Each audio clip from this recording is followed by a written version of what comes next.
ஏழ்பி ஜோதிடத்துல நம்ம என்ன இருக்கு அப்படின்னா, இந்த திருமணம் தடைக்கு இந்த செவ்வாய்னா செவ்வாய் மட்டும் காரணம் இல்லை, ராகுகேதுனா ராகுகேது மட்டும் காரணம் இல்லை.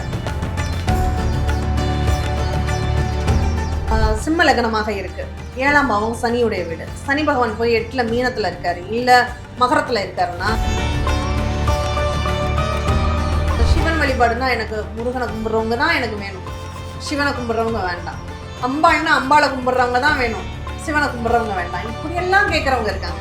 அப்படியெல்லாம் வைக்காதீங்க. 30க்குள்ள யாரா இருந்தாலும் 30க்குள்ள கல்யாணத்தை பண்ணுங்க. 30க்கு மேல நீங்க லைஃப்ல செட்டில் ஆகுங்க, ஆகாம போங்க.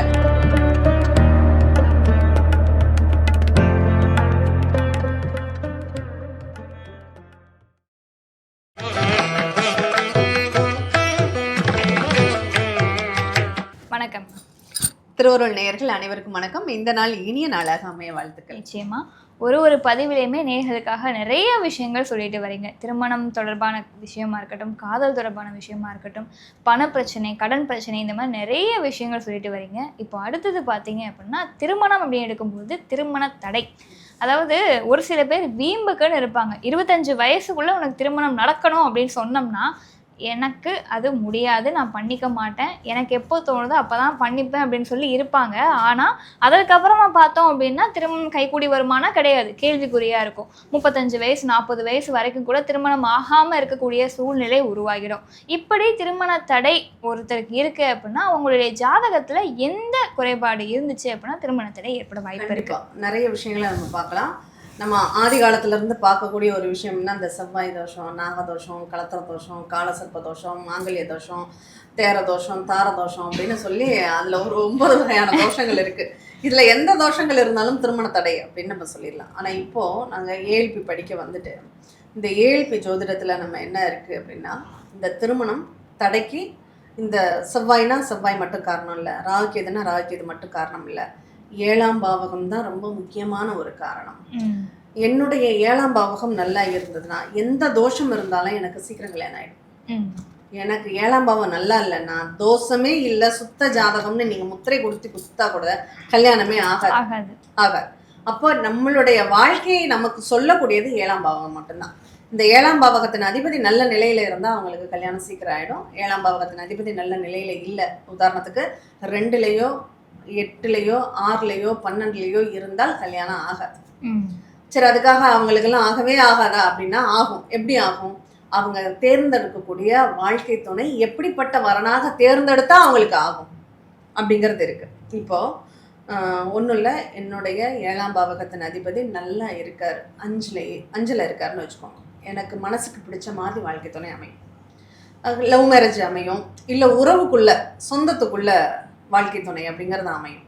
இதே 7ஆம் பாவக அதிபதி 6ல் இருந்துட்டாருன்னா, நீங்கள் எவ்வளோதான் பொருத்தம் வச்சு பார்த்தாலும் பொருந்தலை. ரிசல்ட் என்ன வரும்? எங்களுக்கு பிடிச்சிருக்குப்பா, அவங்களுக்கும் பிடிச்சிருக்குப்பா, ஜாதகத்தை போய் பார்த்தோம், பொருத்தம் இல்லைன்னு ஜோசியக்காரன் சொல்லிட்டான் அப்படிம்பாங்க. ஏன்? அங்கே பொருந்தாது. 7ஆம் பாவத்தின் அதிபதி 6ல் இருந்தாலோ லக்னாதிபதி 6ல் இருந்தாலோ அங்கே பொருந்தாது. லக்னாதிபதி 6ல் இருந்தால் இங்கே ஜாதகரே தடையா இருப்பார்.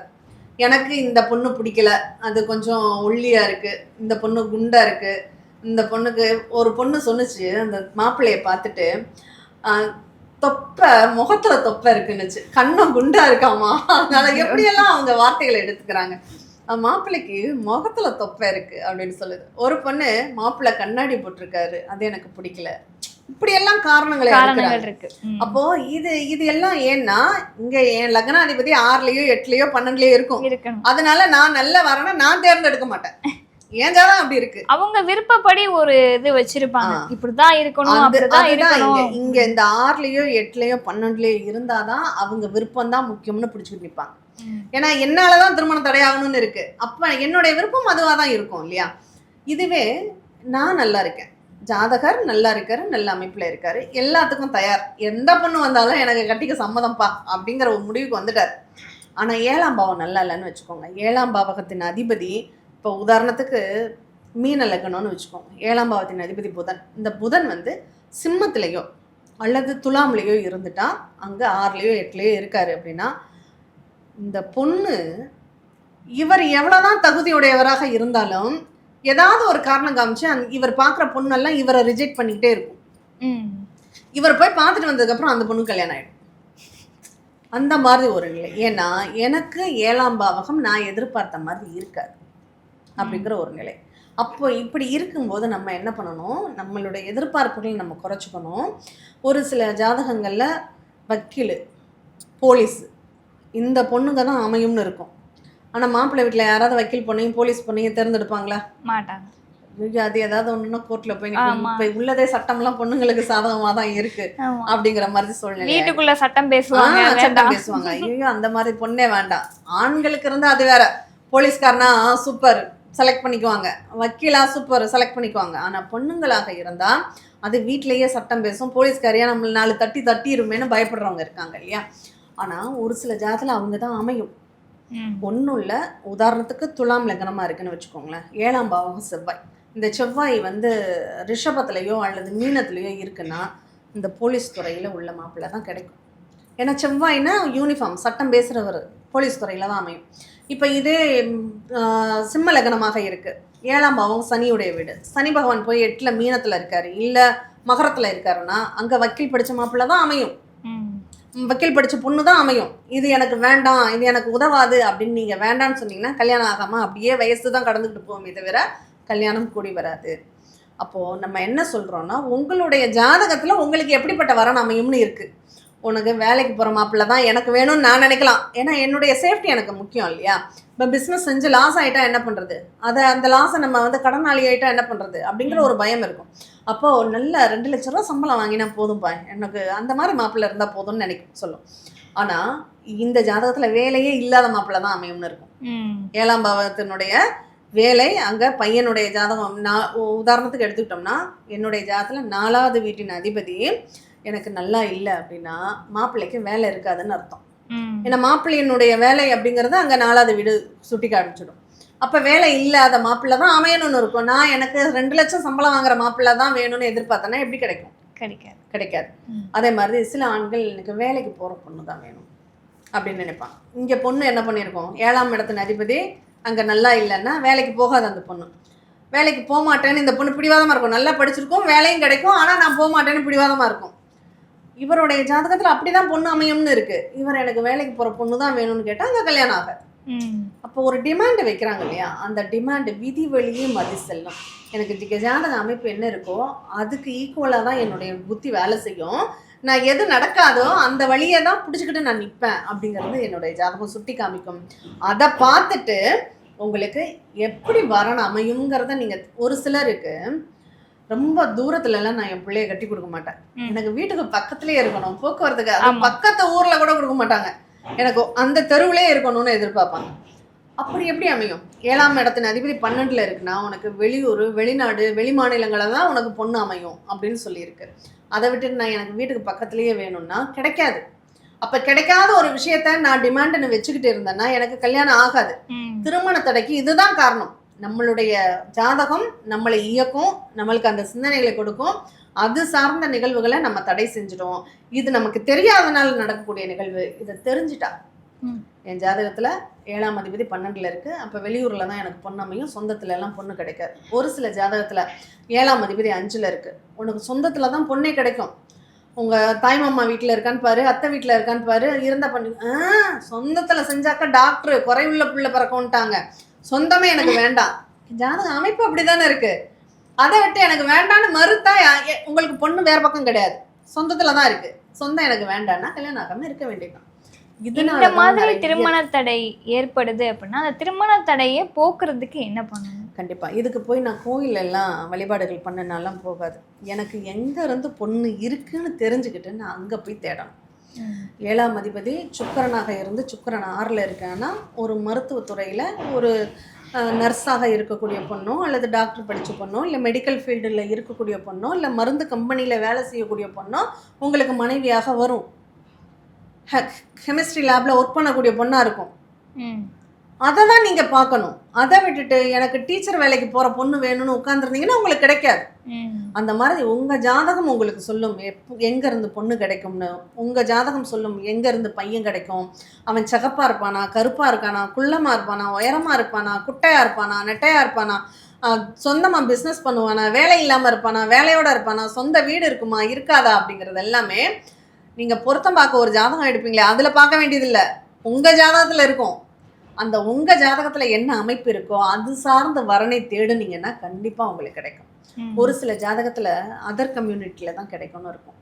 ராகுக்கு இது தொடர்பு பெற்றா கண்டிப்பா அவங்க இனம் மாறி, மொழி மாறி, மதம் மாறி இப்படிதான் அவங்களுக்கு வரன் அமையும். எனக்கு ஜாதி முக்கியம், நான் என் ஜாதிக்குள்ளதான் நான் கொடுப்பேன். அதுவும் இந்த கேஸ்ட்னா இதுக்குள்ளதான் கொடுப்பேன். இப்ப பிராமின்னா அந்த பிராமின்லயும் பல பிரிவுகள் இருக்குல்ல, அதுல பண்ண மாட்டாங்க. ஐயர் வந்து ஐயங்கார் கொடுக்க மாட்டாங்க, ஐயங்கார் ஐயருக்கு கொடுக்க மாட்டாங்க. அப்படியெல்லாம் இருந்தா ஆகாது. அப்போ இவங்களுக்கு 7ல ராகுவோ கேதுவோ இருக்குன்னா உங்களுக்கு அந்நிய மொழி, அந்நிய இனம், அதர் கம்யூனிட்டில தான் உங்களுக்கு அமையும். அப்போ நீங்க இந்த ஜாதியை பிடிச்சிட்டு நிக்காதீங்க, கொஞ்சம் இறங்கி வாங்க. இப்போ சிவன் வழிபாடுனா எனக்கு முருகனை கும்பிட்றவங்க தான் எனக்கு வேணும், சிவனை கும்பிட்றவங்க வேண்டாம். அம்பாள்னா அம்பாளை கும்பிட்றவங்க தான் வேணும், சிவனை கும்பிட்றவங்க வேண்டாம். இப்படியெல்லாம் கேட்குறவங்க இருக்காங்க. அப்படியெல்லாம் வைக்காதீங்க.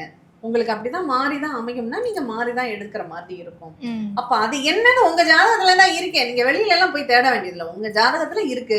அது எந்த மாதிரி அமையும், எந்த இப்ப திசையை நிறைய பேர் கேட்கறாங்க, எந்த திசையில அமையும்னு சொல்லுங்கன்னு. பிறந்த இடத்துக்கு தான் ஜாதகம் கணிக்கப்படுது. நீங்க பிறந்த ஊர்ல இருக்கீங்களா, அப்போ நீங்க திசையை கேளுங்க, சரியா சொல்லிடலாம். ஆனா இன்னைக்கு பிறந்த ஊர்ல யாருமே இருக்கிறது இல்ல. பிறந்தது ஒரு பக்கம், இருக்கிறது ஒரு பக்கம், போறது ஒரு பக்கம் அப்படிங்கிற அளவுல இருக்கும்போது திசைகளை இங்க கேட்டுக்கிட்டு கல்யாணத்தை இல்லைங்க எங்க ஜோசியர் வடக்குல தான் பொண்ணு அமையும்னு சொல்லிட்டாரு, இது கிழக்குல இருந்து வந்திருக்கு.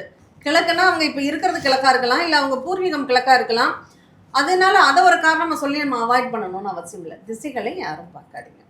உங்க ஜாதகத்துல என்ன மாதிரி அமையும்னு இருக்கோ அந்த வரன்னு நீங்க தேர்ந்தெடுத்துக்கோங்க. வேலை இல்லாத மாப்பிள்ளை தான் கிடைக்கும்னா தப்பு இல்லை, வேலை இல்லாத மாப்பிள்ளைய செலக்ட் பண்ணிக்கோங்க. நீங்க ஏதாவது தொழில் பண்றீங்களா, அந்த தொழிலை அவரை பண்ண விடுங்க. அப்போ அந்த வேலை அவருக்கு கிடைச்சிடும் இல்லையா. அந்த மாதிரி சில விஷயங்கள் நீங்க மாத்திக்கிட்டா மட்டும்தான் உங்க வாழ்க்கை நல்லா இருக்கும். இப்ப கல்யாணத்துக்கு அப்புறம் வேலை போயிடுச்சுன்னா என்ன பண்ணுவீங்க? அப்ப அந்த ஒரு நிகழ்வுகள் இருக்கிற ஒரு சிலருக்கு 2ஆம் தாரமா தான் பொண்ணு அமையும்னு இருக்கும். ஒரு குறிப்பிட்ட காலத்துக்குள்ள பண்ணினா மட்டும்தான் முதல் திருமணம் அமையும். ஒரு 20 to 30க்குள்ள நீங்க யாரா ஆனாலும் இருங்க. இந்த திருவருள் நேயர்களுக்கு நான் சொல்ல விரும்புவது, இந்த நிகழ்ச்சியை பார்க்குறவங்க தயவு செஞ்சு இந்த ஒரு விஷயத்துல கரெக்டா இருங்க. 20ல இருந்து 30க்குள்ள கல்யாணத்தை முடிச்சிடுங்க. 30 தாண்டி யாருமே போகாதீங்க. 30க்குள்ள பிறக்கக்கூடிய குழந்தைகள் தான் ஆரோக்கியமான குழந்தைகளாக இருக்கும். இந்த ஆட்டிசம் குழந்தைகள்லாம் நீங்க ஒரு சர்வே எடுத்து பாருங்களேன், ரொம்ப ரேர் 30க்குள்ள பிறக்கிற குழந்தைங்க அந்த மாதிரி அமையிறது. அதுவும் எப்படி ஒரு தாய் ரொம்ப அதீதமான மன அழுத்தத்துல இருந்தா அந்த அந்த அழுத்தம் குழந்தை பாதிக்கும். அதனாலதான் கன்சீவ் ஆகிற நேரத்துல ரொம்ப ஹாப்பியா இருங்க, மனசை வந்து நல்ல சந்தோஷமா வச்சுக்கோங்க அப்படின்னு சொல்றதெல்லாம் காரணம் அதுதான். அதனால நம்ம குழந்தை ஆரோக்கியம் இல்லாத குழந்தையாக இருக்கு, அந்த குழந்தை வளர்ச்சி குன்றிய குழந்தையாக இருக்குன்னா அதுக்கு முழுக்க முழுக்க பெற்றவங்க தான் காரணம்.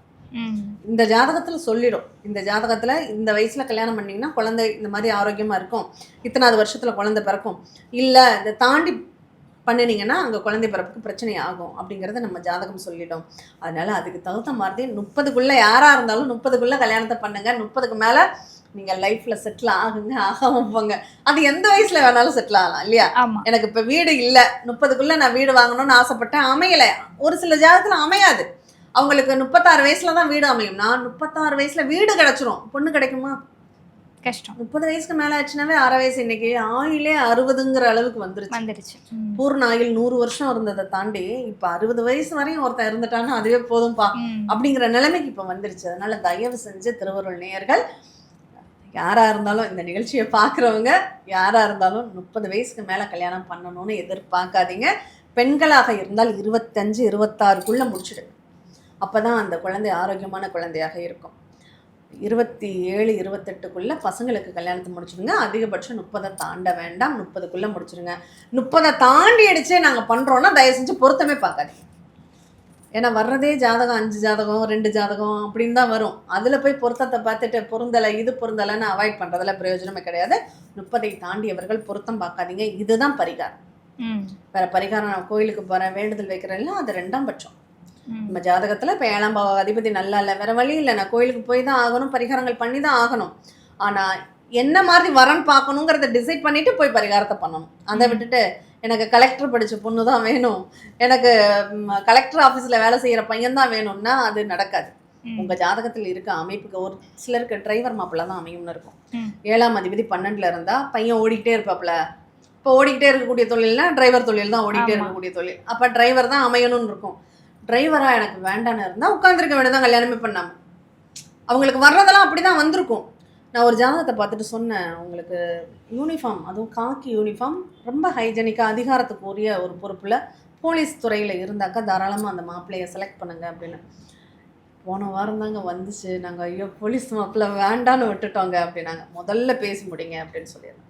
அந்த மாதிரி உங்கள் ஜாதகத்தில் சொல்லிடும், அதுக்கு தகுந்த மாதிரி வரன்களை தேர்ந்தெடுங்க. அதுக்கு மாறாக பார்க்கணும்னு நினைக்கும் போது தான் அங்கே திருமணத்தில் தடையும் தாமதங்கள் வருதே தவிர வேறு ஒன்றுமே இல்லை.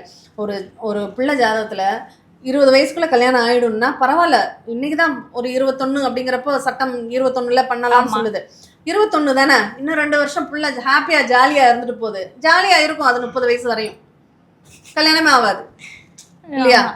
அதனால அந்த காலத்துக்குள்ள நம்ம ஜாதகத்துல இந்த வயசுக்குள்ள திருமணம்னா அந்த வயசுக்குள்ள திருமணத்தை முடிச்சிடுங்க. நீங்க காரணங்கள் எதுவுமே அடுக்காது. எனக்கு வீடு கட்டிட்டு தான், ஒரு பையன் சொல்றான் நான் சொந்தமா வீடு கட்டிட்டு தான் கல்யாணங்கிற யோசனைக்கு போவோம். வீடு நீ எப்போ வேணாலும் கட்டிக்கப்போ, 60 வயசுல கூட வீடு கட்டலாம்.